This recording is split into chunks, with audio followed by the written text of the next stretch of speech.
মাশরুমগুলো ধুয়ে নিয়ে আসলাম। অনেকে এগুলো গরম জলের মধ্যে ধুয়ে কী সব করে জানি না। এত ধোয়ার আসলে কিছু নাই, কারণ এটা কিন্তু ঘরের মধ্যে সুন্দর একটা পরিবেশই এটা জন্মানো হয়। আগে আমরা ছোটোবেলায় শুনতাম কি যে কুকুর যেখানে শেষ করে সেখানে এগুলো এগুলো হয়। আসলে ব্যাপারটা পুরাটাই ভুল। তো আমি এগুলো কেটে নিয়ে আসি। মাশরুমটা কাটছি, কেটে নিয়েছি। তার মধ্যে যে মাশরুমের যে শক্ত অংশগুলো এখানে নিয়ে নিলাম। তো এবার আমি রান্নাটা শুরু করি।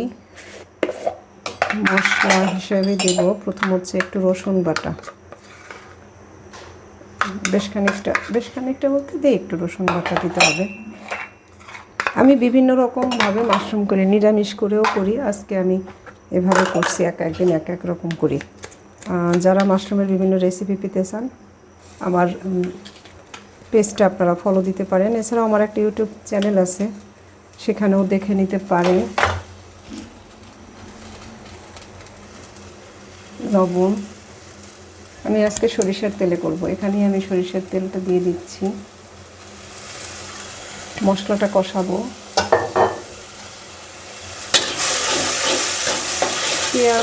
পেঁয়াজ না, আদা এবং রসুনের স্মেলটা একদম কাঁচা কাঁচা থাকলে তো ভালো লাগে না। ভালো লাগে সেটা আবার অন্যভাবে রান্না করতে হবে।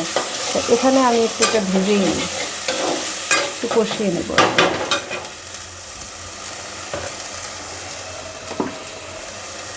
এটা হচ্ছে ধনে জিরার গুঁড়ো, হলুদের গুঁড়ো,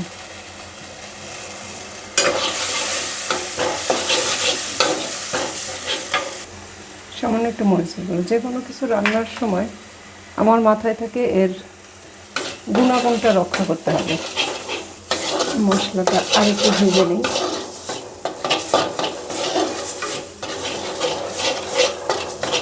সামান্য একটু পানি দিই।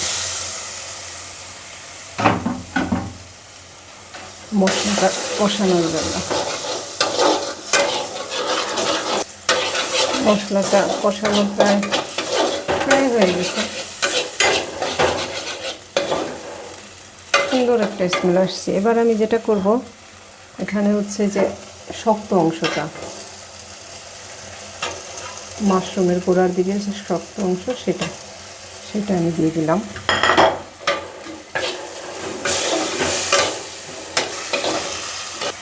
সামান্য একটু পানি দিয়ে এটা একটু করে নিই, একটু সিদ্ধ হোক এটা আলাদা হবে।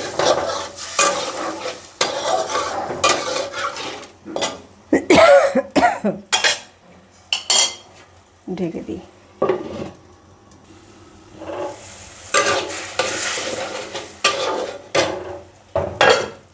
মাশরুম আসলে কেন খাবো, কারণ এটা তো একটা দামি সবজি। মাশরুম খাওয়া উচিত এই জন্য যে এটাতে প্রচুর পরিমাণে আমিষের পরিমাণ বেশি, আর খুব কম পরিমাণ সবজিতেই হচ্ছে ভিটামিন ডি থাকে, তার মধ্যে মাশরুম একটা। এখানে আমি পেঁয়াজ কাঁচামরিচ দিয়ে দিচ্ছি। পেঁয়াজটাও আমি আজকে সবজির মতোই রান্না করব। বেগুন আর হচ্ছে এই যে মাশরুম দিয়ে দিচ্ছি। দেখতে এত সুন্দর লাগে না? মাশরুম দিয়ে স্যুপ করা যায়, মাংসের মতো করে রান্না করলেও অনেক মজাও হয়, আর বিভিন্ন সবজির সাথেও দিয়ে দিতে পারেন।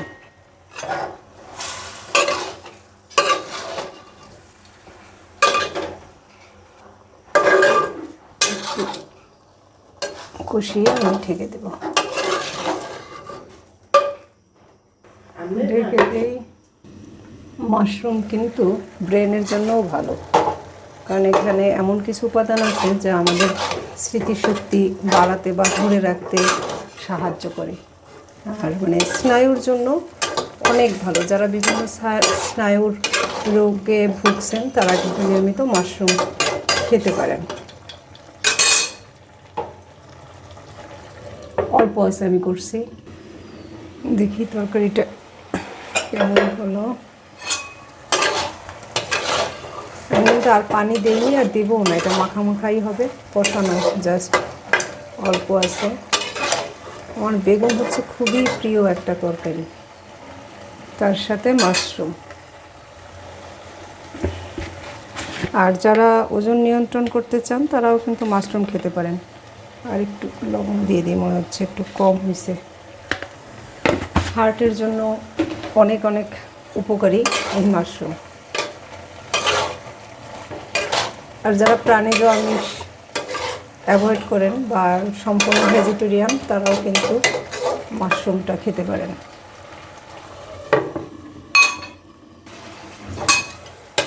আমার তরকারি রান্না শেষ, চুলাটা অফ করে দিই। এটা দিয়ে গরম ভাতে কিন্তু বেশ ভালো লাগবে। যারা ভাত অ্যাভয়েড করতে চান তারা জোয়ার বা রাগির আটা দিয়েও খেতে পারেন। এবার একটু মশলা দিব, একটু শাহি গরম মশলা দিয়ে দিব, সেন্ট ভালো হবে। আর এটা আমাদের শরীরের জন্য বেশ ভালো। তিতিরের হচ্ছে এই মশলাটা দিলে যে কোনো খাবার খুব মজা করে খায়। আমার এই জন্য মশলাটা খুব পছন্দের একটা মশলা। আর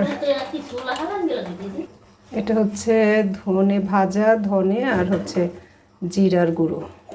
ব্যাস, আমার তরকারি রান্না শেষ।